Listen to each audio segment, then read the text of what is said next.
दोस्तों आज हम बात करेंगे CUET एग्जाम के बारे में। तो पहले हम जान लेते हैं कि CUET एग्जाम होता क्या है, ऐसा क्या है जो इसके पीछे ऑल ओवर इंडिया के बहुत सारे स्टूडेंट्स पढ़े हुए हैं भाई। CUET कहीं ना कहीं आप भी इसके बारे में पता करना चाह रहे होंगे या फिर आप भी इसकी तैयारी कर रहे होंगे। तो आज हम समझ लेंगे CUET एग्जाम क्या है और बेस्ट एग्जाम सब्जेक्ट कॉम्बिनेशन क्या है जो हम कर सकते हैं, जो बच्चे बहुत ज्यादा कंफ्यूज रहते हैं। तो ध्यान देना। तो देखो, इसका फुल फॉर्म होता है कॉमन यूनिवर्सिटी एंट्रेंस टेस्ट। ये तो आपको पता ही होगा, ये सबको ही पता है आजकल। क्लियर हो गया? देखो, लेकिन इसके अंदर क्या होता है कि हम इसको एक सर्टिफिकेट की तरह बोल सकते हैं। बोलोगे सर ये नया चीज क्या है, हमने सुना नहीं था, हमें CUT का पता था, लेकिन ये सर्टिफिकेट क्या है? ये एक ऐसा सर्टिफिकेट मिल जाएगा आपको इस एग्जाम के बाद जिससे आप 280 to 300 यूनिवर्सिटी में एडमिशन ले सकते हो।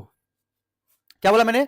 कि CUT एग्जाम देने के बाद जो आपके हाथ में रिजल्ट आएगा ना, उसका रिजल्ट वो एक सर्टिफिकेट की तरह यूज कर सकते हो आप, सर्टिफिकेट की तरह। इसलिए मैंने यहाँ पे सर्टिफिकेट एक वर्ड यूज किया है। वैसे ये सर्टिफिकेट नहीं होता है, बट एक सर्टिफिकेट की तरह, ठीक है, एक वेरीफाइड सर्टिफिकेट की तरह इसको आप यूज करते हो 280 to 300 यूनिवर्सिटीज में एडमिशन लेने के लिए, जो कि ऑल ओवर इंडिया सेंट्रल है ना, स्टेट है, डीम्ड यूनिवर्सिटी है, प्राइवेट यूनिवर्सिटी है, सेमी गवर्नमेंट यूनिवर्सिटी है। तो ये एग्जाम देने के बाद जो आपका रिजल्ट आएगा, जो आपका सर्टिफिकेट आपके हाथ में आएगा, आप 300 यूनिवर्सिटीज में एडमिशन ले सकते हो, अपने पसंद का कोर्स कर सकते हो। तो अब देखते हैं कि इसकी एलिजिबिलिटी क्राइटेरिया क्या है।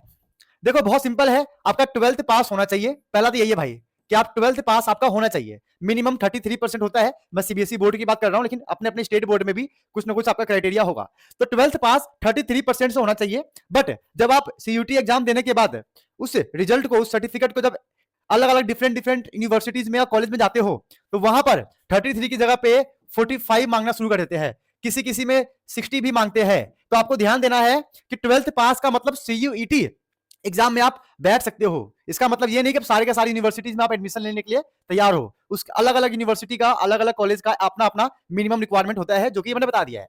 ठीक है, और देखो इसमें सबसे अच्छी बात यह है कि नो एज लिमिट। आपने 12th पास कर रखा है, आपका 33, 40, 45 कुछ ना कुछ परसेंटेज आपका आया हुआ है मिनिमम, तो आप CUT का एग्जाम दे सकते हो। कोई एज लिमिट बताया नहीं गया है, मतलब आपके साथ, ठीक है, आपके साथ आप भी, आपका जूनियर भी हो सकता है, आपका सीनियर भी हो सकता है, आपके अंकल भी हो सकते हैं, ठीक है, कोई आपकी भाभी भी हो सकती है इस एग्जाम में बैठने वाली। और देखते हैं बेस्ट सब्जेक्ट कॉम्बिनेशन। ये याद रखना, इस वाले चीज में बच्चों को बहुत ज्यादा ही कंफ्यूजन होता है कि सर हम जब फॉर्म भरते हैं तो हमें पता नहीं है कि हमें कौन सा सब्जेक्ट लेना चाहिए। तो मैं ऐसा कुछ बता दूंगा कि 90% बच्चों का डाउट क्लियर हो जाएगा।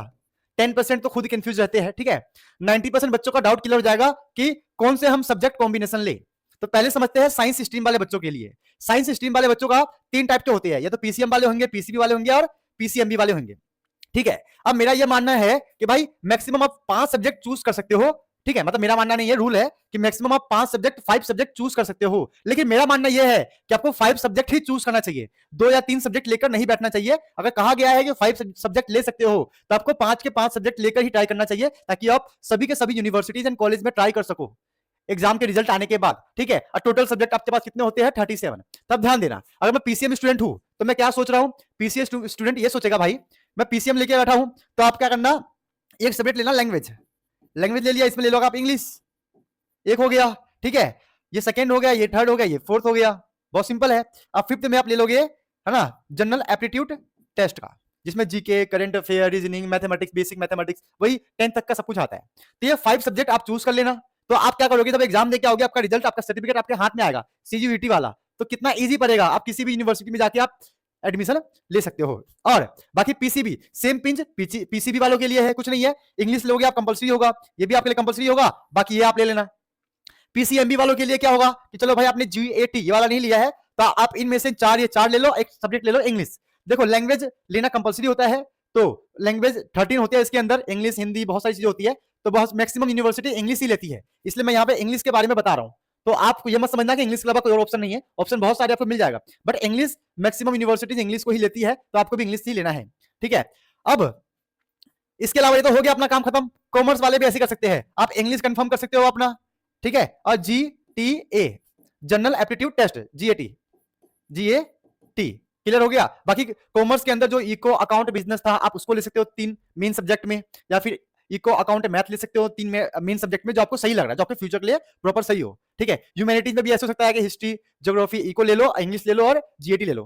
तो 5 सब्जेक्ट आप लेकर ही चलना। अगर आपको CUT बोल रहा है कि मैक्सिमम 5 सब्जेक्ट ले सकते हो, तो ले लो भाई, ताकि मैक्सिमम यूनिवर्सिटी एंड कॉलेज में आप एडमिशन ले सको। ठीक है, गॉट इट। अब देखो अदर्स, मैंने यहाँ पे अदर्स में कॉम्बिनेशन क्या रखा है। अदर्स का मतलब क्या होता है, कुछ बच्चे क्या चाहते हो, चेंज करे अपना, क्या करे, चेंज। वो चाहते हैं कि भाई मैं साइंस से था, फैमिली प्रेशर में, दोस्ती यारी में, है ना, मतलब अनमेच्योर होने के बाद कि मैंने गलती से साइंस ले लिया, अब साइंस मेरा ले रहा है, तो इससे अच्छा क्या है कि मैं साइंस को ही चेंज कर दूं। तो कुछ बच्चे साइंस से चाहते हैं कि ह्यूमैनिटीज ले लूं, कॉमर्स सब्जेक्ट ले लूं अपने कॉलेज के लिए। तो यहाँ पे भी ऑप्शन होता है कि भाई यहाँ पे आप कोई भी 5 सब्जेक्ट ले सकते हो। जैसे कि मान लो कि आपको मैथ पसंद है, आपने मैथ ले लिया, फिर आपने हिस्ट्री ले लिया, फिर आपने अकाउंट ले लिया, फिर इंग्लिश ले लिया, कोई भी 5 सब्जेक्ट ऐसे आप ले सकते हो, जिसे बोलते हैं चेंज करना सब्जेक्ट। तो सीयूटी में ऐसा भी ऑप्शन खुला हुआ है, तो आप ये भी कर सकते हो। क्लियर हो गया। तो ये रहा बेस्ट कॉम्बिनेशन जो मैंने सभी बच्चों के लिए समझा दिया, बता दिया है। कुछ इंपॉर्टेंट डेट आपको ध्यान रखना है ताकि ये एग्जाम आपके हाथ से निकले ना। जैसे कि रजिस्ट्रेशन 1 to 22 मार्च, मतलब 1 से लेकर 22 मार्च के बीच में रजिस्ट्रेशन करना है आपको। करेक्शन, आपने रजिस्ट्रेशन किया, कुछ गड़बड़ हो गया गलती से बाई चांस कुछ भी, क्योंकि बहुत कुछ भरना पड़ता है उसके अंदर सोच सोच के, तो 24 to 26 मार्च के बीच में आप करेक्शन कर सकते हो। एग्जाम का जो डेट है 8 मई to 1 जून, 8 मई से 1 जून तक आप इसके बीच में आपका जो डेट आएगा, क्योंकि बहुत सारे होते हैं ना सब्जेक्ट्स, तो ये डेट पड़ेगा, इनके बीच में आपका एग्जाम हो जाएगा। तो ये आपको ध्यान देना है, बहुत इंपॉर्टेंट एंड बढ़िया चीज है ये। अभी फ्यूचर में मैं सीयूटी के बारे में ये बताऊंगा कौन से बेस्ट कॉलेज होते हैं, आप क्या क्या कर सकते हो, क्या करियर ऑप्शन है ना, क्या फायदा होता है सीयूटी का, मैं बहुत कुछ बताऊंगा। अभी जो मैंने इंफॉर्मेशन दिया है इसके बेसिस पे आपको सब कुछ समझना है। लास्ट में क्या है, पर सब्जेक्ट, देखो पर सब्जेक्ट आपको 60 मिनट मिलता है, याद रखना। पहले 45 मिनट, 50 मिनट, 60 मिनट का था, लेकिन अब चेंज हो गया है, 2025 से बहुत कुछ चेंज हो गया है। अब पर सब्जेक्ट आपको मिलेगा 60 मिनट एंड 50 क्वेश्चन करने होंगे, वो भी कंपलसरी होगा, कोई ऑप्शन नहीं होगा। प्रीवियस में क्या था कि कंपलसरी था, कुछ ऑप्शन में था, अब ओनली सिर्फ कंपलसरी है, आपको ये करना है। जो भी क्वेश्चन आपके सही होंगे आपको मिलेंगे 5 नंबर, जो आपके क्वेश्चन गलत होंगे आपको मिलेंगे -1। ये ऑनलाइन मोड में होता है। तो सीयूटी के बारे में मैंने आपको उसके बारे में बता दिया कि सीयूटी क्या होता है, एलिजिबिलिटी क्राइटेरिया क्या है, बेस्ट 5 सब्जेक्ट कॉम्बिनेशंस क्या होते हैं। तो मैंने आपके दिमाग के बहुत सारे डाउट्स क्लियर कर दिया है। तो अभी भी टाइम है बेटा, आप लोग जाइए सीयूटी के लिए फॉर्म भरिए, ट्राई कीजिए कि हो जाए। तो कोई भी डाउट हो, कोई भी क्वेरी हो, तो आप कमेंट सेक्शन में डाल देना, मैं उसका रिप्लाई दूंगा। अब हो सके तो मैं उसके ऊपर भी एक वीडियो बनाकर आपको समझा दूंगा। ठीक है दोस्तों, मिलते हैं अपनी क्लास में।